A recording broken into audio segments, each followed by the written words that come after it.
Et si les Seven Deadly Sins étaient des dresseurs Pokémon? La dernière fois, j'avais commencé avec Elisabeth qui n'était pas vraiment du groupe, mais cette fois-ci, commençons avec son conjoint, Meliodas.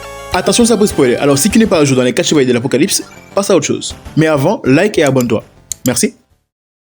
Meliodas, membre de ce groupe hétéroclite lié aux péchés capitaux, il en est le chef et représente la colère.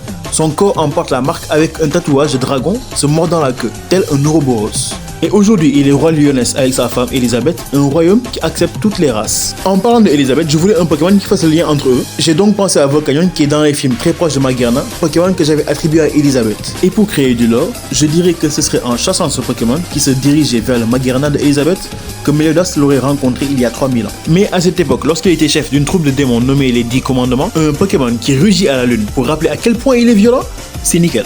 Ensuite, le péché de la colère lui a été donné pour avoir rasé une ville entière. Alors j'ai pensé à Levator qui, comme le Magikarp de James qui avec l'accumulation de petites colères, évolue en une sorte de dragon, réputé pour lui aussi raser des villes lorsqu'on le chauffe un petit peu trop.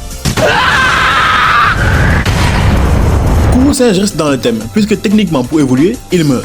Mais de colère.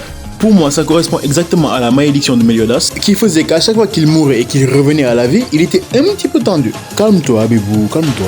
Si je ne me trompe pas, tous les héros de shonen que je connais ont une attaque spéciale qui fait qu'ils sont reconnaissables parmi tant d'autres. Et Meliodas ne déroge pas à la règle avec son qui renvoie les attaques magiques. Alors, le Pokémon qui prend le mieux les coups pour mieux les renvoyer derrière, c'est...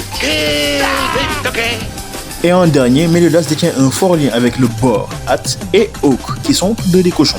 Alors j'ai pensé à Roi Tiflam en plus de représenter la royauté pour lui. Et ce Pokémon est également une des raisons pour lesquelles j'ai laissé à Elisabeth 5 Pokémon. Car à l'instar de Hawk qui est tout le temps avec Elisabeth, Roi Tiflam serait tout le temps en sa compagnie qu'elle apprécie. En plus de représenter le fait que c'est Elisabeth qui reprend la direction du bar après la mort de Meliodas. Voilà mon équipe pour Meliodas et Elisabeth.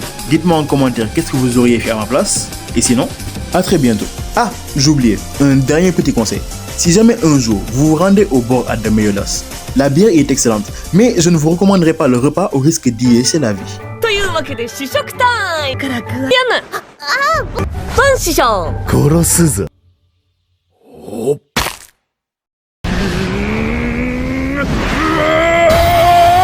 Les livres d'histoire ne le diront certainement pas, mais c'est ce poison qui suivit Escanor jusqu'à la guerre sainte et mit fin à ses jours.